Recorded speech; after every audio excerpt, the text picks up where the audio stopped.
Good. Hello, everyone. Hey, hi. All right, I'm Dr. Dave, and this is Dr. Abby, and we're going to go through the third of four blogs. This one's entitled All Right. So, what's the verdict? And I am joining here because I've been the one that's been pressing the start and stop button on the recordings, and almost several times during each of my dad's readings, I'm saying, oh, I wish I could chime in here and say, this is what I saw at a grocery store, or this is what I found somewhere else. So I figured I would just join him and chime in when I wanted to. So there you go. That's right.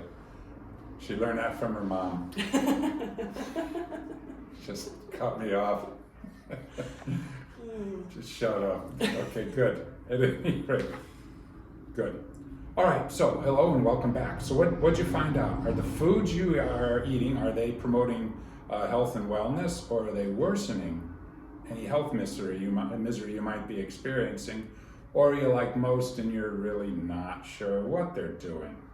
Most would not knowingly harm or injure themselves or others, right? I mean, you just wouldn't. If you knew this was really messing you up, you wouldn't do it. So I think most people don't know that they're messing themselves up when they are. And if I may, my first chime in, there's a medical doctor by the name of Perlmutter, and he's been very big in this, whole food and, lifestyle changes and things like that. And he was saying that he goes so far as to when he's shopping for himself at the grocery store, and you don't have to get this scientific with it, but he says, okay, I'm going to pick up some blueberries because it's a low sugar fruit and I really like it. It's got good antioxidants. It's really good for me. I'm going to pick up some salmon because of the omega-3 and, good fatty oils that it comes with. Kind of, taking little asides from Dr. Dave's stuff. And then I kind of started to extrapolate a little bit from that into my own world. And I said, well, I'm going to go grab a box of Cheez-Its for, maybe my happiness sometimes, I don't know, or a chocolate chip cookie. And, it's all about that moderation. But really, I think when you start to look at that and you're pulling things off the shelves and you're saying, oh, well, this is going to do what for me? It kind of takes a little bit of a different play into kind of how you're shopping for yourself. Because if you don't buy it, you're not going to eat it. So people aren't just sitting here shoving cookies down your face. You kind of have a hand in that too. So yeah, and just like Dr. Abby's saying, David Perlmutter, there's lots of books and videos and podcasts and never-ending advertisements. If you looked in your email right now, you'll be left wondering how you made it this far in life without all of the miracle cures that can be yours for the click of a button. I watch some YouTube videos and listen to the experts, but I gotta tell you, I just can't do it. As my kids used to say many years ago, I just get anger-tated. It just anger-tates me, right? A word that was made up from a contraction of anger and irritated. The other day, I watched a few seconds of a news video. I know, and I probably shouldn't have done that. I was dumb, but apparently there are new studies now stating, and that's what this said, that the statins, those drugs that are supposed to, quote unquote, lower bad cholesterol and prevent heart attacks, unquote, might actually be harming people who take them. Oh wow, surprise, surprise. Wow, so I thought, there's news. No one ever said, he said sarcastically. But right off the bat, I became anger-tated. Without getting into it too deeply, there really isn't such a thing as bad cholesterol, right? That's the first problem. So cholesterol has been vilified for decades and decades. You actually need cholesterol. It makes cortisol, your sex hormones, tons of different things.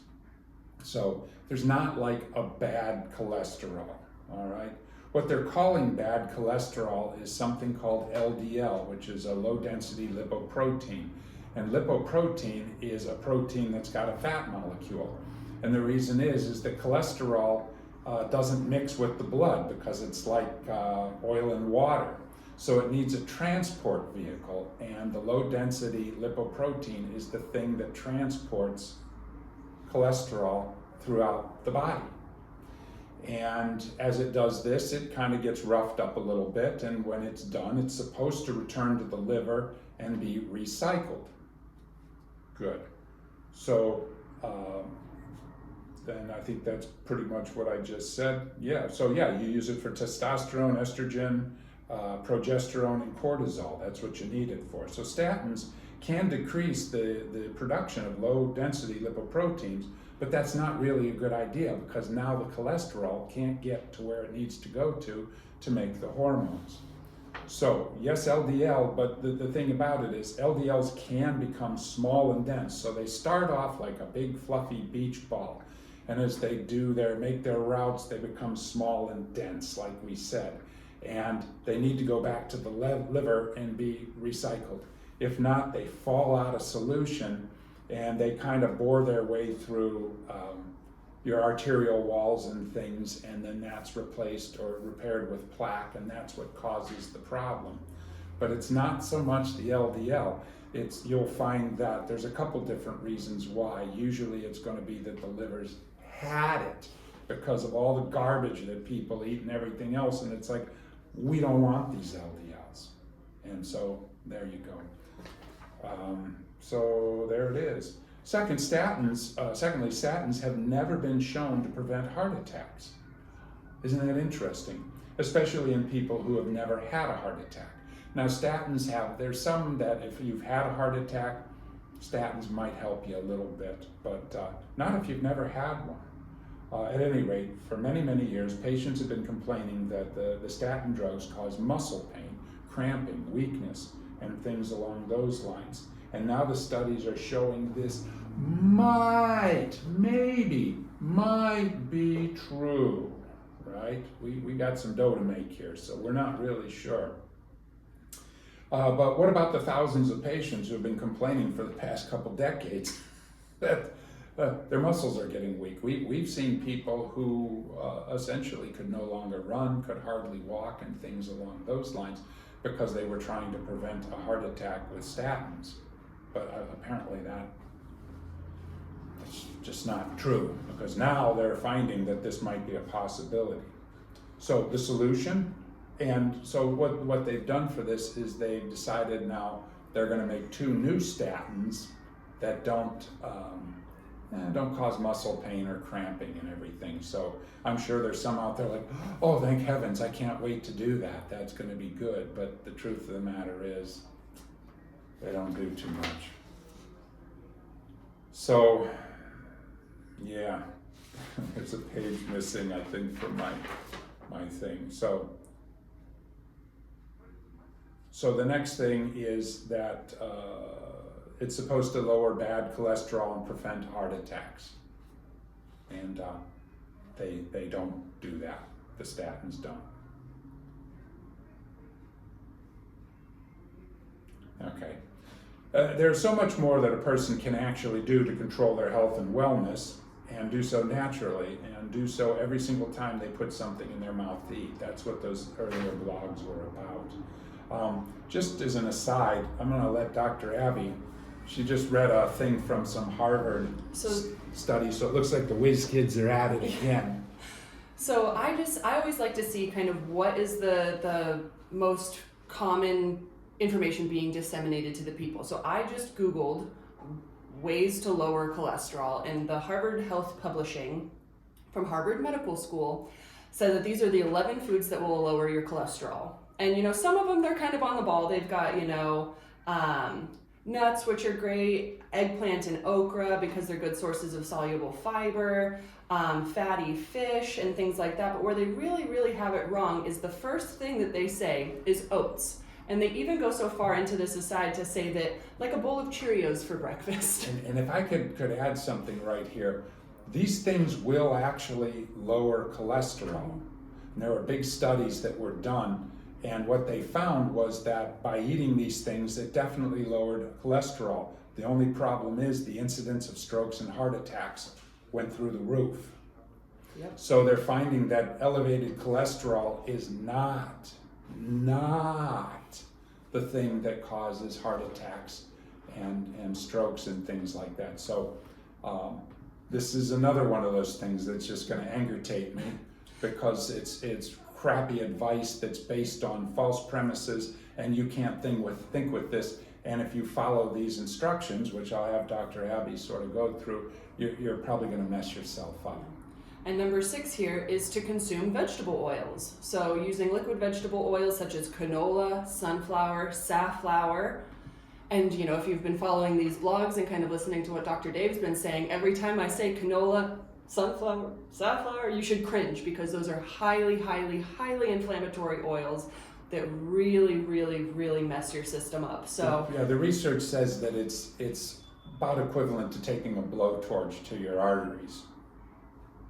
But your LDLs will be lowered. Yeah, they'll be lowered. You'll have lowered cholesterol, and the reason you have the lowered cholesterol is because there's nothing around to transport it any place, and then. Well, and the interesting thing is here they say switch to those vegetable oils from butter, lard, and shortening.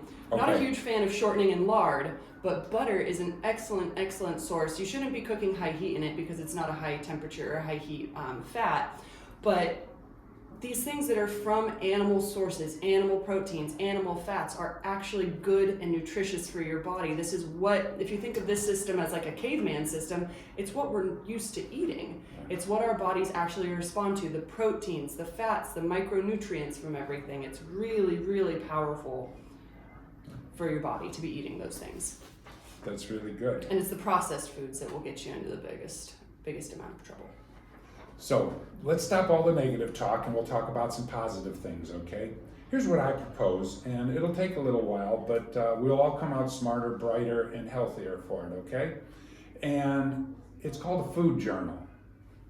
We've got these little booklets here that we can give you, and you will basically write down when you took your first bite, everything you ate and drank all day long, and when you took your last bite. And you'll do that for about a week or so, and then you'll bring us in and we'll be able to take a look at this. This is going to be better than any blood test, any study, anything else that we can do to see why your health situations might be. Because I can look at this and I can show you exactly what that food is doing to what. And then hopefully there's this cognition, the hand of God, the trumpets, and it's like, oh my goodness, you mean I'm actually hurting myself? Yes. And if you're anyone but Dr. Dave and you actually have a cell phone, I just do this in my notes. And they even have apps where you can log it. It can show your calories and stuff like that. I'm not concerned with that, but maybe you are. So I just write these things in my notes, or you can carry around a fun little journal. But anyways, you just gotta be recording things. I saw something that restaurants are actually allowed to call something that is 70% soybean oil, canola oil, those types of things. So long as it's got 30% of an olive oil in it, they can call it olive oil at the restaurant. Another curveball. It's like, come on. So I'm supposed to bring my own jar of olive oil around with me? I'm kind of at that point. Better yet, don't eat in restaurants. Yeah, it's expensive too. Garbage and poor service. And this is me. Yep, you darn kids, get off my lawn. I am a bitter old man. Curmudgeon. Yes, I am. Just an old weirdo. I'm tired of everything. Don't eat at restaurants. Throw your cell phones away. Do it all. At any rate, all right, so what we'll do is we'll keep food journals for starters. We'll write down everything we eat and drink or put it in your phone. And eventually we'll get down to the nitty-gritty, and rather than recording that you ate a salad, I want to know what's in that salad. I want to know about the salad dressing, the croutons, anything else that you would have had for that. With this in hand, like I said, we can schedule a consultation, and I can literally pinpoint. So if you've been told you need to get your cholesterol down, or you need to get your blood sugar taken care of, or your blood pressure is too high, we can go right here with this little booklet or your cell phone, which is what we're using there, and we can find exactly why. Oh, I've been trying to eat well and take care of myself, and it's like, this is what's killing you. And better yet, when you're logging what you're eating, really be mindful to log when you are eating it, because that time restricted eating window is just as important as what you are eating as well. Yeah. All right, so once again, I really don't have the space to go into details, but there are some very, very nasty nasties out there that you'll really want to know about and eliminate from your diet. And you'll know why when we show you the physiological pathways and trouble they cause. And not because they make you fat. Trust me, being fat is the least of your worries. It's the pathways that make you fat, because along the way, they also destroy your arteries, they destroy your brain, they destroy your guts, they destroy the joints in your bodies, they eat the body, they eat the muscles, they wipe you out, and oh, by the way, at the end, you wind up fat. The fat isn't the big deal, and all this shaming and all the rest of the crap could care less about the fat. It's the pathways. That's what you want to focus in on. So what do you say? If you would like to get one of these little booklets, stop on by, we'll give it to you, and or just use your cell phone and just start making a food journal. Again, the time you took your first bite, every single thing you ate and drank, and when you took your last bite at night. And give that about a week, come on in, and we can start to look some things over, and then we're gonna probably send you back home to be a lot more specific. And you'll start to find that, oh yeah, I had shrimp. Well, shrimp's pretty good for you. Did you use cocktail sauce? Oh yeah, let's look at it. Oh, high fructose corn syrup, first ingredient. Waste of time. Salad dressings are really, really tricky too, because none of them, for the most part, are using good oils. So it's all that soybean, sunflower, that kind of oil. So just be mindful of that. Making your own Italian vinaigrette is really, really easy. You can just Google. It's just olive oil, some acid, some spices, and you're kind of on your way. And it's a nice little dupe. Yeah. Put a little lemon in there. So you got lemon, olive oil, pepper. Incredible.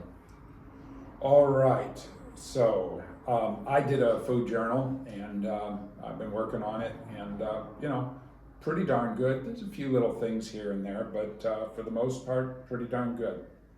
All right, so we'll leave it at that for now, and I hope you'll take me up on my offer.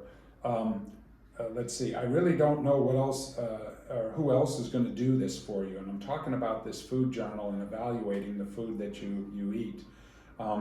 You can say, well, I'll go and read the Harvard thing. I'll check this out. Oh, no, I'm doing everything right. And it's like, all right, let's get a blood test. Yeah, blood pressure's through the roof, triglycerides through the roof, glucose is through the roof, fasting insulin's through the roof, and everything else. I got bad news for you. You're not doing everything right. Oh, but they say, don't care what they say.